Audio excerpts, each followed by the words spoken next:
بسم الله والصلاة والسلام على رسول الله. السلام عليكم البنات، وش راكم؟ ان شاء الله تكونوا بخير وبصحة جيدة يا رب. اليوم جبت لكم وصفة خفيفة ظريفة، وصفة راح تعجبكم انتوما وراح تعجب ولادكم تاني صغار. وصفة تاع مقارون بالدجاج.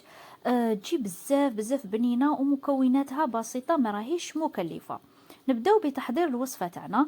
نروحوا في مقلاة، نضيفوا كمية تاع الزيت كيما راكم تشوفوا، نخلوها تسخن هكذا، ومن بعد نروحو نجيفو كمية من صدر الدجاج مقطعة هكذايا الى شرائح ولا مربعات، يعني كيما حبيتو، ونخلوها يعني تتقلى وتطيب في هذيك الزيت حتى تاخد لنا تحميره وتطيب تماما. يعني باش يجينا الدجاج تاعنا بنين وتجينا الوصفة تاعنا بنينة، لازم هذا الدجاج يتحمر، ياخد هذيك التحميره.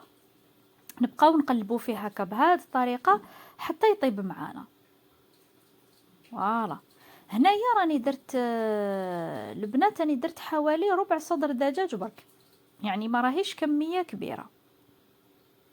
تقدروا تستبدلوا هذا الدجاج بلا فيونداشي ولا بالطون كيما تحبوا.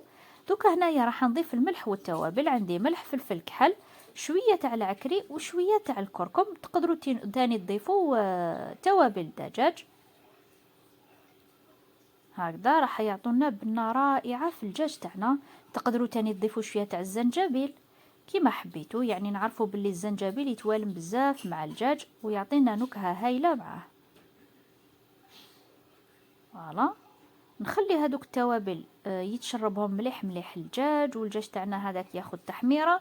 هنايا عندي زوج سنينات تاع توم، تحبوا تربيوهم تحبوا تقطعوهم دوائر كيما راني راح نديرهم انا، يعني راهم صغار، قطعتهم هكذا بالموس دوائر. راح يمدونا بنة هايلة في هذا المقارون تاعنا، خصوصا مع الدجاج. يعني الدجاج راح يتنكه بنكهة تاع الثوم ويجي بزاف بزاف بنين. نخلط هكذايا باش هذوك التوابل والثوم تاعنا يمدوا البنة في الدجاج هكذا بهذه الطريقة.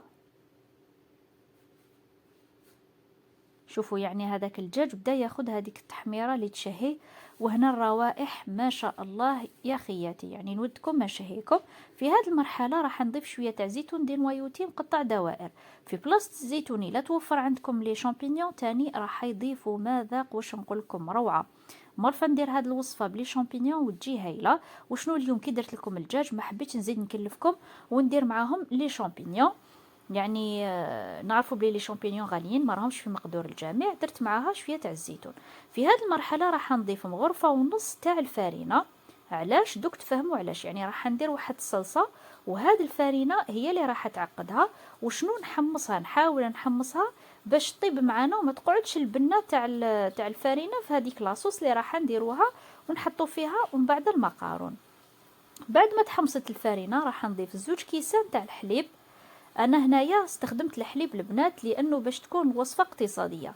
اذا كان عندكم الكريمه السائله تقدروا تضيفوا كريمه سائله وراح يكون مذاقها تاني احسن واحسن. فوالا. نخلي هذاك الحليب يعني يرفد لي الغليه نوعا ما. فوالا. كي تضيفوا الحليب البنات تضيفوا حليب يعني دافي ولا سخون، ما تضيفوش حليب بارد. هنا بعد ما رفدنا الغليه راح نضيف مربعات تاع الفخوماج، ولا تحبوا ديروا يعني اي فخوماج يكون متوفر عندكم. تحبوا الشيدار، تحبوا الكغيير، تحبوا يعني جبن هكذا مثلثات كيما درت انا، تحبوا جبن ليطالي كيما تحبوا. بيان سو قد ما ديروا الفخوماج قد ما راح تجي هاد الصلصه بزاف بزاف بنينه. نخلي الصلصه تاعي تكتك. ومن بعد عندي هنا كميه تاع المقارون، انا استخدمت هذيك المقارون تاع بتيكود، نتوما تقدروا تستخدموا اي يعني نوعيه تاع المقارون تحبوا.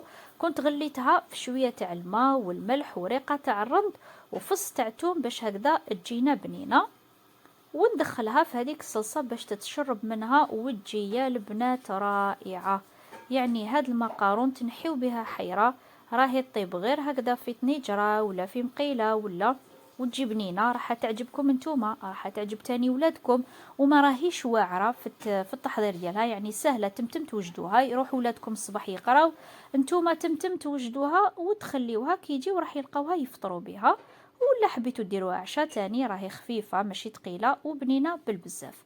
نخلي هكذا لاصوص تاعي هذيك تتشربها هذيك المقارون بهذه الطريقه. وهاي ليك الوصفة تاعنا جاهزة البنات في صحن التقديم عفوا. كنت زينتها هنايا بحبة تاع زيتون يعني باش نكسر برك اللون. ودرت لها شويه تاع الفرماج غابي من الفوق اختياري. مقارون سهله بزاف بزاف بنينه، ما راهيش حمراء يعني مليحه للناس اللي تعاني من امراض المعده. نقول لكم ان شاء الله تكون عجبتكم هذه الوصفه، وان شاء الله تجربوها وترجعوا لي بالخبر. ما تنسوش الجام خياتي في الفيديوهات. والسلام عليكم ورحمه الله تعالى وبركاته.